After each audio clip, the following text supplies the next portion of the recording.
Thank you. Thank you.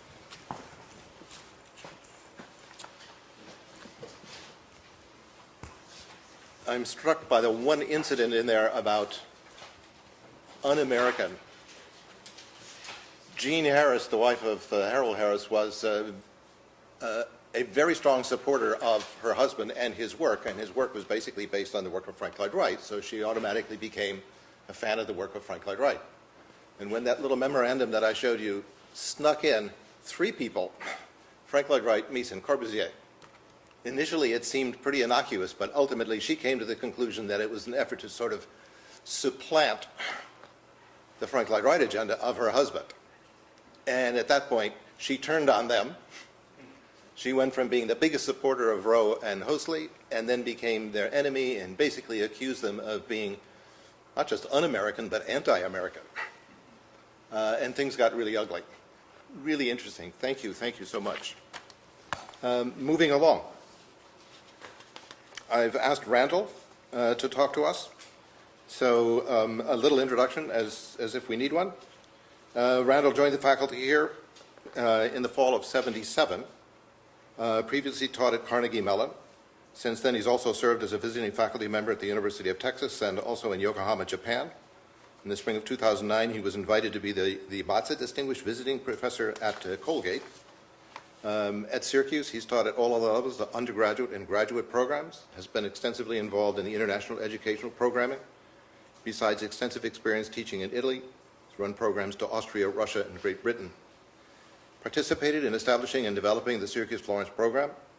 Since then has served as the chair of both the undergraduate and graduate program. And in 1989 returned to Florence as the resident director of the entire Syracuse University Florence program. And that was the year that I was running the architecture program within it. 2007, he was instrumental in establishing the Syracuse University London program. Between 2005 and 12, served as the associate dean. During 2012-13 academic year, he served as the interim dean, currently on leave, lecturing, writing, traveling. And I invited him because people who have served on the faculty and operated as dean, I'm expecting to have a very unique view on all of this. So, Randall.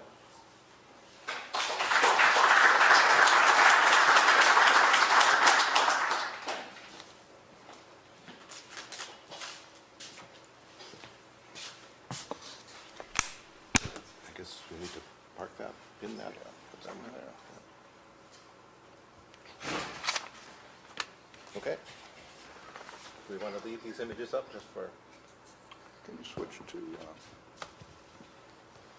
What have we got here? Can you hear me okay?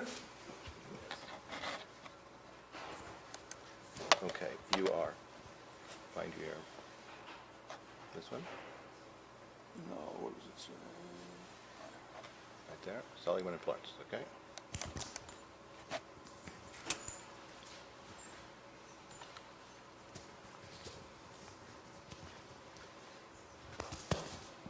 Pop up there in a moment. Nice one. Okay. That's current, that's next. Good. All right.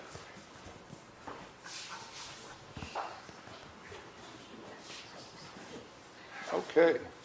Is that okay?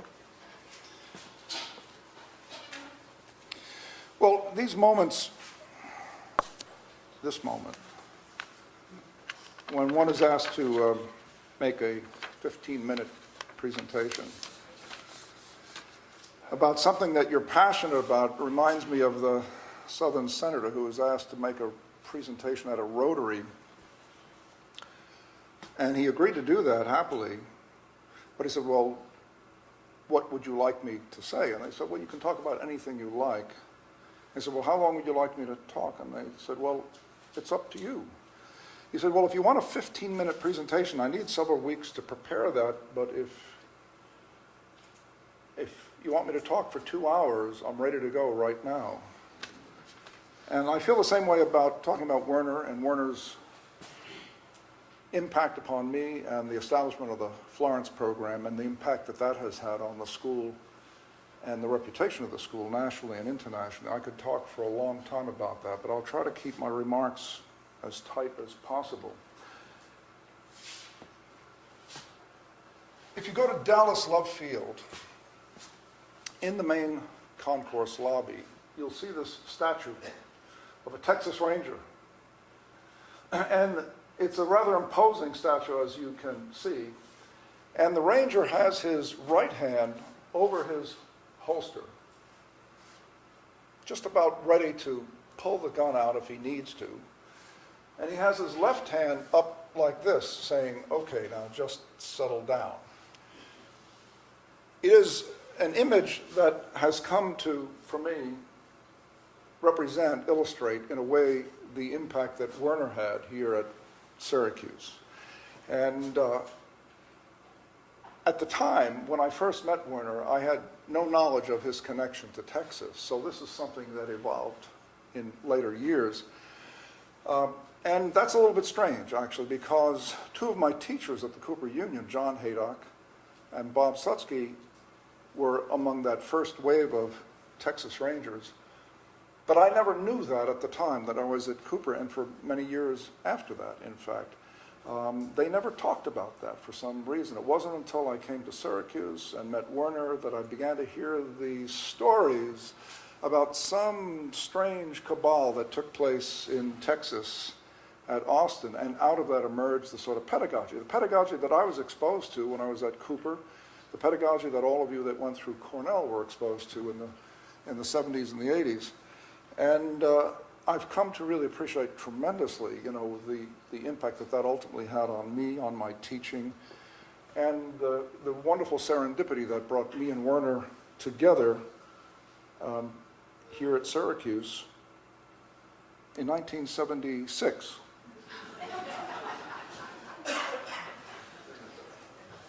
Now, this is not at that exact moment that I met Werner, but it's in that same period. People have told me that I look like his bodyguard in this. And in some ways, I suppose I always felt protective of him. But I met Werner while I was finishing my graduate studies at the GSD. And I was referred to him by Jerzy Soltan, who was my thesis advisor at the time. And Werner was, at that point, this is now 1976, had already been appointed the dean at Syracuse. And we went out to have a cup of coffee one day, and he told me that he had been appointed to become the dean, and he was looking to assemble some young faculty to join him in Syracuse to begin to build this vision that he had for the school. And he said, would you maybe come to Syracuse for an interview? And I told him that right after graduation, I was heading back to Pittsburgh. I had a job waiting for me at Carnegie Mellon University, and I had a small practice that I had established there, and I had a girlfriend there, and I had no intention necessarily of picking up and moving to Syracuse, but I promised him that I would, on the way back, stop in at Syracuse and just take a look at the school and talk to him, and I did. He took me on a tour of the building. At the time, the entire school was located on the upper two floors of this building, if you can imagine that, including, I think, the library was up there, the administrative offices, all the studios and classrooms. It was an incredibly chaotic situation. I mean, I think Art and Bruce and others who were there at the time will remember how crazy the spaces were. The studios were, the freshman studio was a warren of partitions and desks, and it was a holy mess. And as he took me through the studios, he showed me some of the student work, which was, in some cases, not particularly impressive, in particular the thesis students. He said, Randall, take a look at this. And on the student's desk was a planter, and in the planter were plants growing, and hanging over them were these wireframe models of platonic solids. And he says, and here I'm going to try and attempt to do an imitation of Werner, because I think I have to contextualize this, because if you know Werner, if you knew Werner, you also always remember him with his accent. He moved to the United States when he was 15 years old and never lost his German accent. Yeah. And German-speaking people have told me that he has an English accent when he speaks German, when he spoke German and so forth. And he would say, Randall, look at this. He says, this is terrible. I said, what is this? He says, it's a thesis project.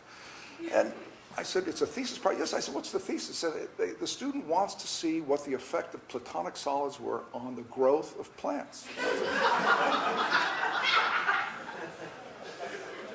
So we went down to his office, and we talked a little bit more. He says, so what do you think? He says, would you be interested maybe in coming here? I said, Werner, the question I have is, what the hell are you doing here? I said, you could be a dean at any school in the United States. Why are you here? And he said, Randall, he says, the school can't go any lower than it is. We're going to build it from the ground up, you know. And he was right. He assembled around himself a group of young, talented faculty. And as has already been mentioned, there was not much that could be done for the second, third, and fourth year, and even not much for the thesis. But he said, we're going to start with the freshman year, and we're going to build each generation up from there. And he did. When I decided to come here, and I cannot tell you, frankly, why I ultimately left Pittsburgh and my practice there and my girlfriend there to come to Syracuse, except there was something about this guy. I had only met maybe two other people in my life that were anything like him, two other teachers that I had. One of them was John Haydock, and the other one was Peter Eisman. And the passion that he had for architecture, the commitment that he was going to make to the school, to teaching, the vision that he had about it was something that was just very compelling. He was this extraordinary Svengali character, as anybody that knew Werner knows. And I thought, well, this is going to be an interesting ride. And I was young enough that if it didn't work out, I could pack everything into my station wagon and go on from there. So I made the decision to come here, knowing that Werner had this reputation for being an orthodox modernist. And that didn't trouble me because I had cut my teeth at the Cooper Union on orthodox modernism through John Haydock and Bob Slutsky and others. And so I wasn't particularly concerned about that. But what actually happened was, as you got to know Werner, you realized that he was very much a pluralist, that his appreciation for architecture embraced a broad range of styles, of periods in history, of sensibilities, of orientations, including all of American modernism, Wright and Kahn and others, and certainly and very deeply a passion that he had for European history, architectural history. And as has already been mentioned by Kristen, that he was absolutely committed to this notion of the role of precedent within the process of education and within the process of design. That history was a time machine that carried forward principles that were timeless, and that this could be brought into the teaching process. And as I began to work alongside of Werner, he was an extraordinary mentor. I mean, I cannot tell you the debt that I owe to him in terms of how he taught not just the students, but he taught the faculty how to teach. And this is how I remember him, in the studio. In the studios all the time. I think the only other person I've ever known that was as active in the studios as Werner was John Haydock. And he would be there day and night on weekends in the studio, critiquing constantly. I remember him also this way, as drawing all the time. Bruce mentioned this yesterday about this passion and absolute dedication to drawing as a thinking process, as a critical thinking process. Drawing as a soliloquy process between you and yourself. That drawing was a way of interrogating architecture, it was a way of uncovering the principles of architecture, it was a way of understanding architecture, and he drew constantly. He would, on reviews, my colleagues know very well, he would always come equipped with a yellow trace and he would put it up on the wall, and rather than talk, he would draw. And this is a kind of rare thing these days, I think. I think there's too much talkitecture going on and not enough drawing that goes on in the studios. And Werner was an incredible exponent of that. And if you didn't make a good drawing, God forbid you were the student who made a crummy drawing, because you would get kneecapped. I remember him making comments that have stuck in my mind forever. I mean, one of the famous ones that Bruce and Art and others will remember was that he would say, if a student put a bad drawing, he says, "The drawing looks like you made it with a fence post." Or he would say, "The drawing looks like it was made by the first human being," you know. And you were withered as a result of that, and you never made a bad drawing like that again.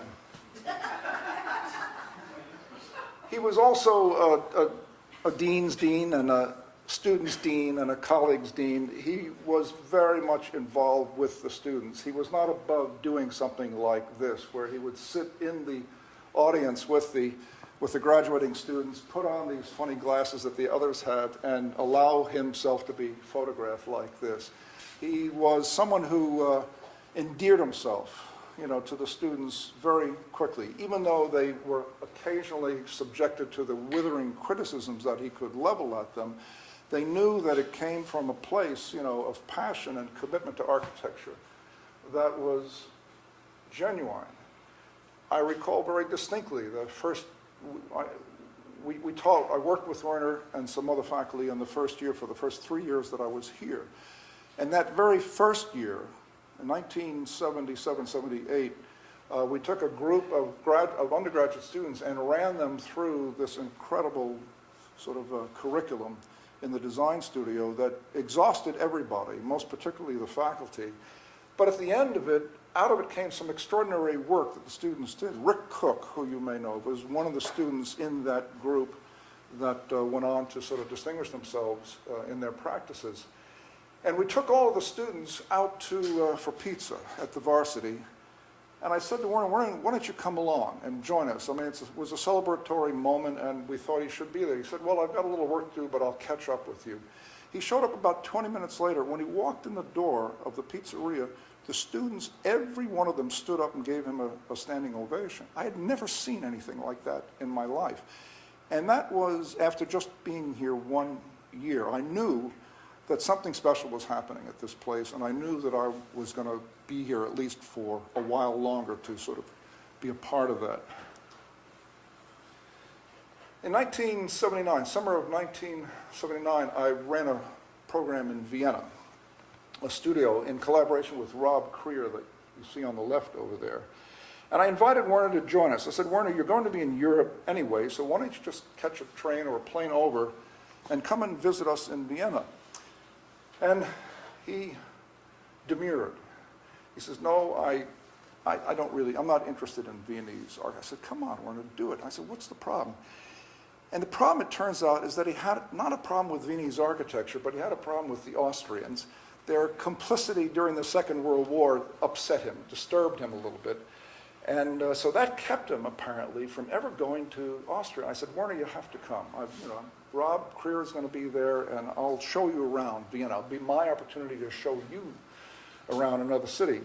And he did come, and we had a fantastic time showing him Wagner and Loos and Fischer von Erlach and the work of other architects. And Matthias Ungers happened to be in town at the time.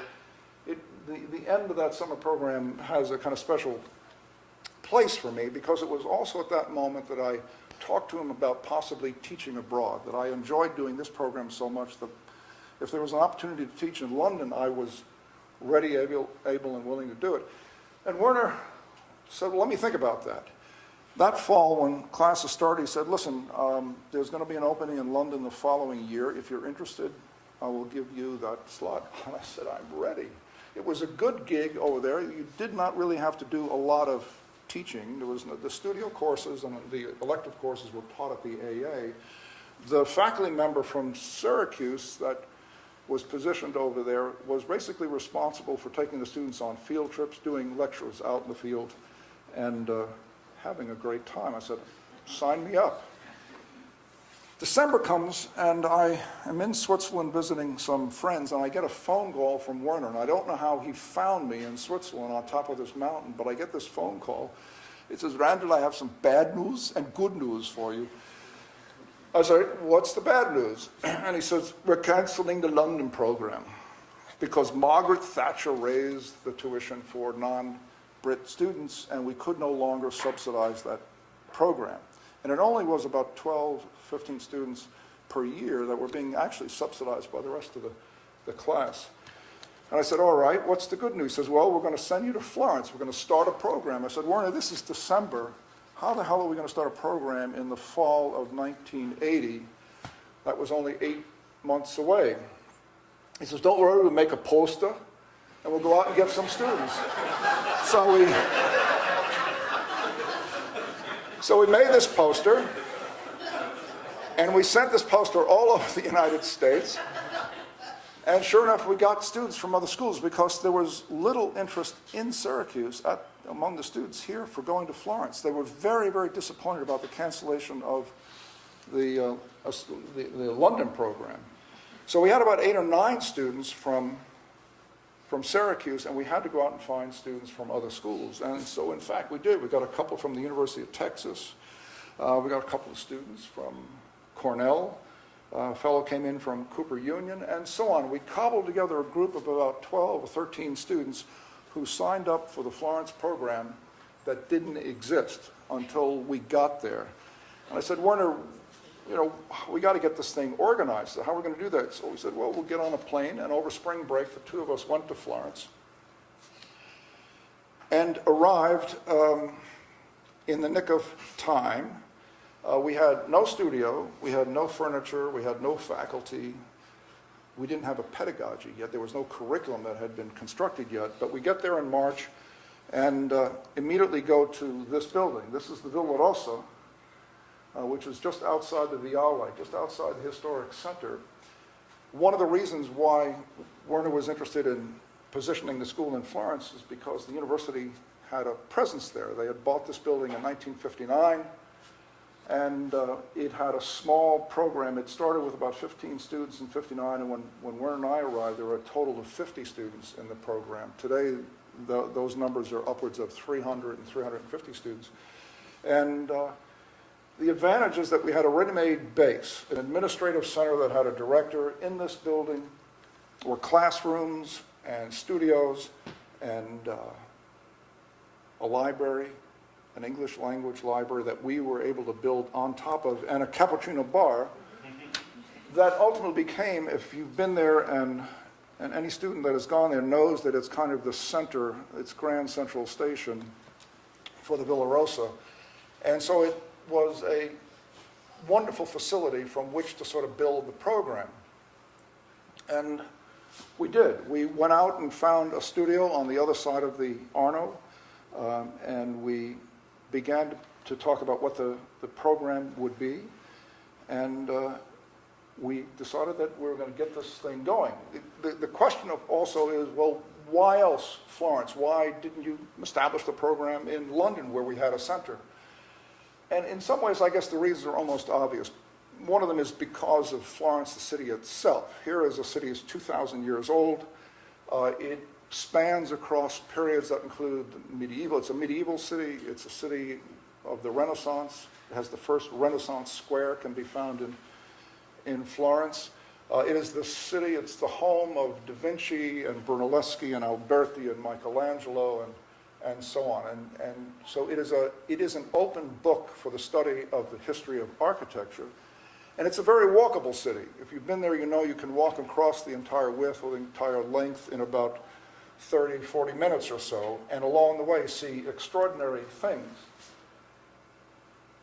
That yellow circle in the lower left is where we had our first studio on Via Santo Spirito in a condominium apartment that also had people living in other parts of this condominium apartment. And you can see right away, I think if you imagine this oil and water combination of architecture students who work through the night having a studio inside of a building where people go to bed at normal hours, that lasted for about a year until the police actually threw us out.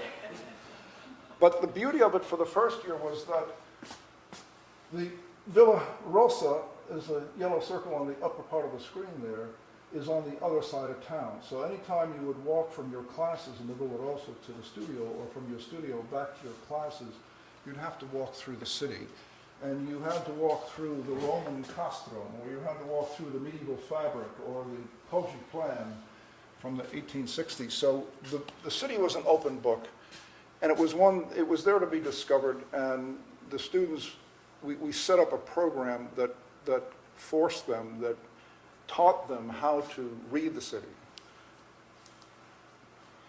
We also needed faculty, particularly an historian.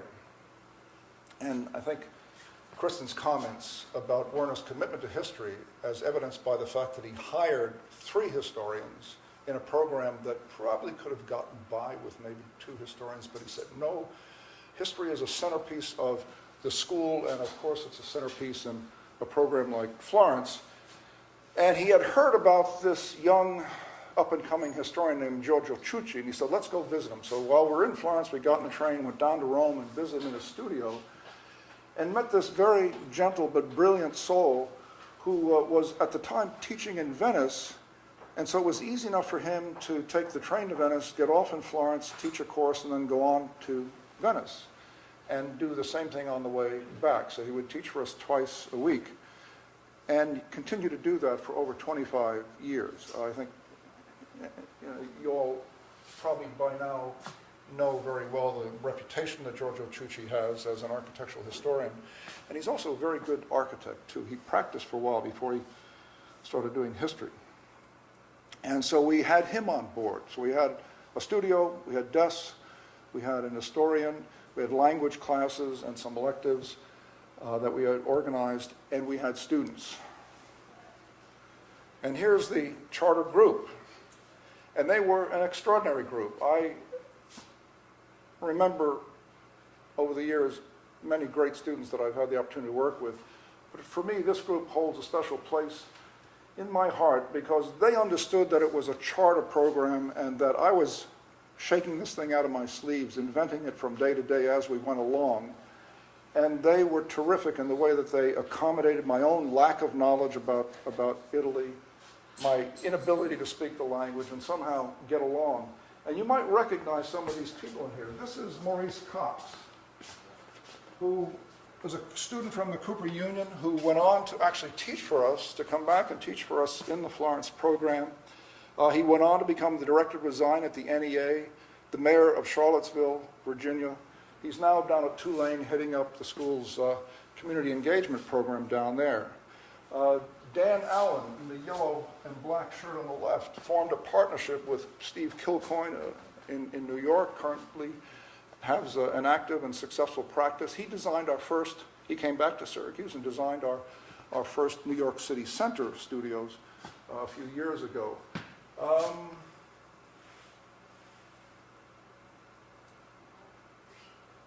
That's Mark Robbins. I could tell you stories, but I won't. I will tell you he was great to have on board. He was someone who just was wonderful in the way he kept the group together. If you know Mark Robbins, you know the kind of personality he is. He was terrific. I have to tell you, it's a little weird to have one of your former students come back and be your boss, but he was a great boss as much as he was a great student. And then just behind Mark, there is Liz Campbell. And it's not strange to have Liz now as a colleague, and has been a colleague for many years here in Syracuse. They were a great group. We traveled all over, and everywhere we went, we saw great things like the Galatatese housing project by Rossi, but we also had a good time with them. They enjoyed themselves very much and worked very hard and did some beautiful work.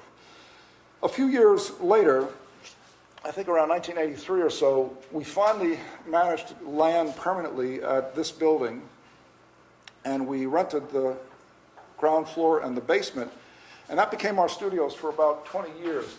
They were not wonderful studios, but I was happy that we were in a building where the students could work day and night, and we would not have the police at the door. And so up until about 2001, 2002, we were in facilities like this. In 2001, I was back in Florence and working with the then director at the Florence Center. We located facilities in this building, just about a block and a half away from the Villa Rosa. It's a 19th century building that was designed to be housing for artists and their studios. And so we managed to get facilities like this that we continue to have to this day. These 5-meter ceilings. We have four studios like these, seminar room like that, and a garden to boot. And so at that point, the program was very well accommodated in terms of its physical plant. The library by that point had grown to the point at which it was one of the best architectural history English language libraries in Florence. And the program was in great shape. It was just moving along under its own steam. The program had, from early on, Werner had made a commitment to having our faculty teach over there. So that first few years, it was either myself or following me was Steve Fong and some others.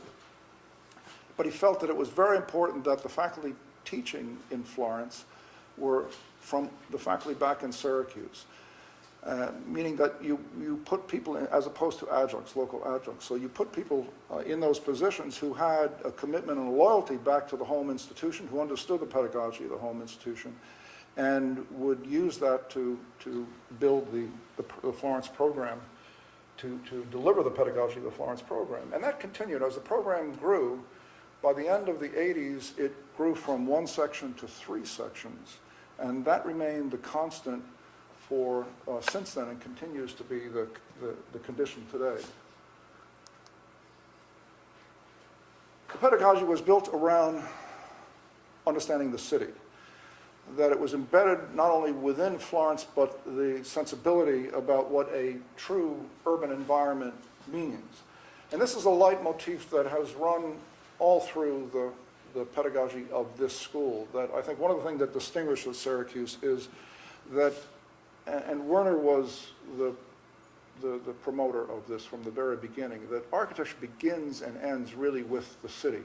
And that the obligation of the architect is to understand what that means, to understand how architecture has a kind of civic role within the city, and to inculcate within students, many of whom have come from suburban backgrounds, a real true understanding of what it means to create an urban environment, to inhabit an urban environment. And the Florence program was an important sort of instigator in the way that it inculcated within our students in that critical 4th year before they went into thesis, that sensibility. Many of our students had never lived in a real city. And there are some of them here who have been to Florence, and they come back completely transformed. They've told me that, I cannot tell you how many times, how much they thought that the Florence program was the high point of their education because of that embedded, immersive experience that they had. We require our students to, at the time, and we continue to require that they study Italian while they're there as part of that policy of immersion. And so the projects naturally were always rooted, whether they were modest little projects or larger scale urban interventions, they were always rooted in this idea of the role of architecture as an agent within an urban environment. And over the years, we were active in interacting with the local community, that is Florence and communities outside of Florence. And I give credit to a lot of our faculty, Bruce Coleman and Francisco and Liz Camel and Larry Davis and others, who continually advanced that agenda of engagement with the local community. So we were not just an American program sort of isolated, sort of reconstituting a Syracuse studio, in an encapsulated way in Florence, but making it a true Florence studio, an Italian studio. And in that way, we have made connections to the University of Florence, to Pisa, to the Technical University of Delft, and so forth, and engage their students in charrettes. This one that you see in this slide is under a tent that was built on an open plaza by the town of Incisa, which is just south of Florence along the Arno. And Liz and others organized this charrette among these students from the University of Florence, from Syracuse, and did so working with the local town authorities and the soprintendente of the urbanistico to design projects for intervention into the town of Incisa. Or this one, which is San Miniato al Tedesco, where the mayor, at the end of the whole process, has this public presentation to our students who are on the left, thanking them for the work that they did on this workshop in the town of San Miniato al Tedesco. So it's those kinds of deeply engaging and immersive experiences our students have had over the years through that kind of process. And drawing. As Bruce Coleman mentioned yesterday, that drawing was an absolutely essential activity of the architect. And as such, it was essential that students learn how to draw. And as much as we attempted to inculcate that among the students within the studios with mixed results, in Florence we knew that we could really sort of control that by requiring that they maintain a sketchbook. In fact, the field trip course has as its principal requirement a sketchbook that has to be completed by the end of the semester, and the grade for that course is based on that sketchbook. Some examples of the kind of drawings that the students did that were not just naturalistic perspectives, but more importantly, we emphasize the notion of analytical drawing, that you look at the built environment and you attempt to uncover through to the process of drawing some essential qualities, principles, conditions that underlie the nature of that environment. And this is something that continues to this day. If you were here last year, you would have seen on the walls dozens of freehand sketches and drawings like these that were done by our current crop of students that were there last year. And they sketch and sketch and sketch out in the field all the time. And occasionally we bring in visiting critics. And it's the field trip component of the program that was so important. From the very beginning, Werner said, listen, we absolutely have to put them out into the field as much as we can. That he was absolutely a believer of the importance of direct experience, that there was no substitution for actually walking up and kicking a building, of seeing it, feeling and experiencing the space of those extraordinary environments. And so built into the program was an extensive, and built into the budget was, and continues to be, an extensive field trip program. So all the green slots that you see there are days in which we are out in the field. Studio would meet 4 days a week, and then Fridays were always reserved for field trips, and then occasionally Friday, Saturday, and Sunday. And the students were out looking and sketching. And we would take them to Venice and the Veneto and Rome and Tivoli. We would spend, a morning sketching at the Teatro Olimpico, or an afternoon at the Villa d'Este in Mantua, and sketching and sketching and sketching. And it wasn't always about these antique environments or these antique edifices, but we also complement that with an extensive program. It was an expensive program too. An extensive program of visiting modern monuments, Rossi and Piano and Alvar Aalto, and of course Como. And when we visited many of these places, we had access. We, over the years, have developed access to places that are normally closed to the public, like the Casa del Fascio. And this was an important part of it as well, part of the immersive experience. Werner was a great believer in not only embracing and enjoying life to its fullest, but the qualitative things that life had to offer. He would say occasionally on reviews, if a student put up a really dumb or dead project, he would say, "What's wrong with you? Have you no blood in your veins?" He says, "Go out and experience life, read a good book, go to the opera, or have a good meal." Have you never had a good meal? He would say that, And that was one of the things. We took him at his word, and that was one of the things that we did when we were there, which included gelato. We made visits to architectural offices, like Andrea Ponzi's, whenever we could. We sponsored exhibitions, public exhibitions, such as this one with Richard Meyer, and then 20 years later, again, we brought Meyer back. I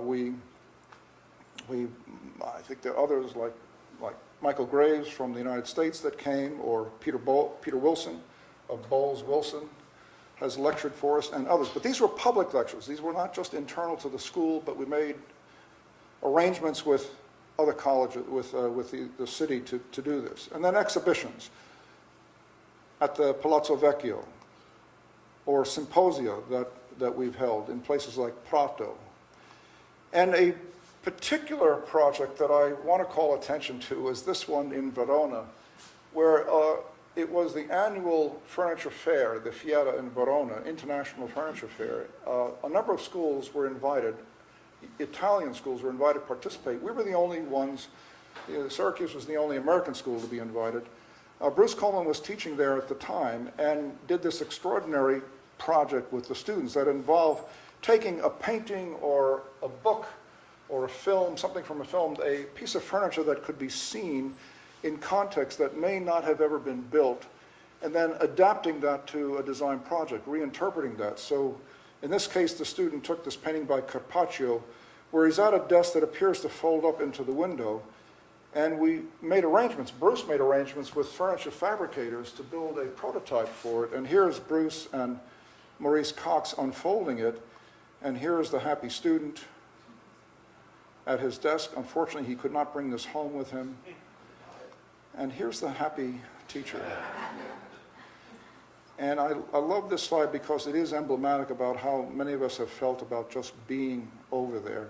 Bruce probably has the record for being over there maybe the longest. I know that he may have come back kicking and screaming the last time, and his bags are probably always packed. Werner was always involved with the program all through the 80s, and even after he stepped down as dean into the 90s, he would come by for reviews. And in fact, just before he passed away, he was teaching in Florence. And one last thing, the MArch2 program. Around 1985 or so, Werner wanted to launch a second professional degree program in Florence, and had this idea that it would be completely encased within 2 semesters. Students basically would not have to be in Syracuse. You go to Florence for a year, you have this immersive urban design experience program, and then you get your degree.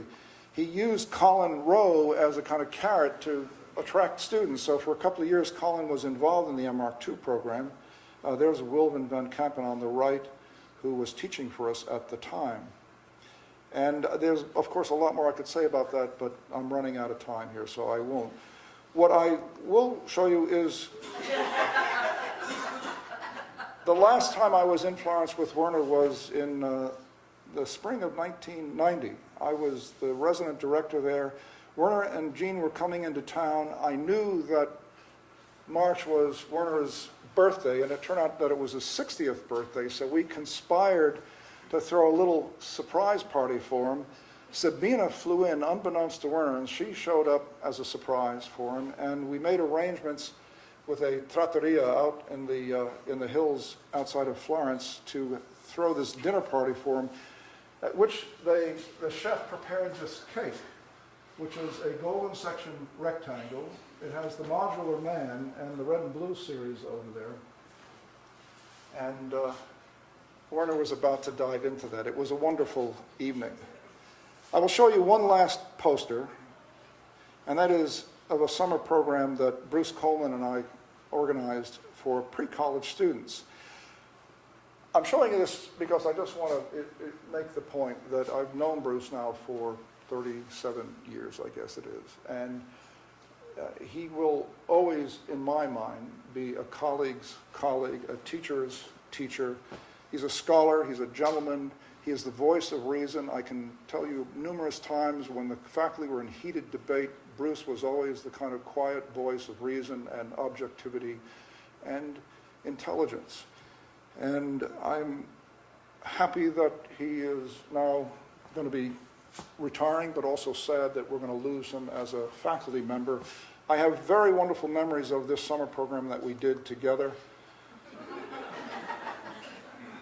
As a final field trip, we took the high school students, these are high school juniors, to a steel mill in Pittsburgh, and then we took them to Falling Water. And then that afternoon, after the tour of Falling Water, we took them whitewater rafting on the Youghiogheny River. This is a Class 3 rapids. We didn't lose any of the students, fortunately, but when risk management found out about what we were doing, we were never able to do that again. I got back from... I came back from Florence in 1982, and Werner at the time asked me if I would direct the grad program, and so I'll finish with this last slide. This was the administration, the total administration in 1982 or 1983. That fellow on the left is Art McDonald, by the way. And the rest of the staff. The offices had moved down to the ground floor, and we were beginning to take over more of the building. At this point, the school was developing a national and international reputation, and then I guess the rest is history. Thank you.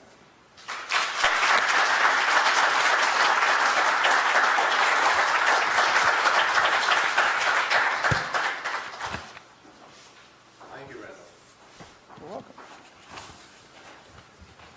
The issue of drawing is a really fascinating one. You know, Werner was always invited to be on the lecture circuit. He was constantly traveling and lecturing all over the world. And those were the days of slide projectors. And he made one trip with 2 slide carousels loaded with 40 slides in each. I don't even remember where he was going, but he got there in a room probably very much like this. Took the slide trays out, handed them to the student. It was always a student running the slide projectors. And the poor kid turns around, trips, falls, and dumps both slide trays on the floor. Well, you're not going to put together a slide lecture of 80 slides in a couple of minutes, and you would expect that Werner would have been furious. And when Werner got furious, Mount Vesuvius, you did not want to be on the other side. But instead, he walked over to the blackboard, picked up a piece of chalk, and drew for an hour and a half the entire lecture. It was a kind of one of those tour de force moments that said, boy, some people really know how to do this, and some of us could only wish.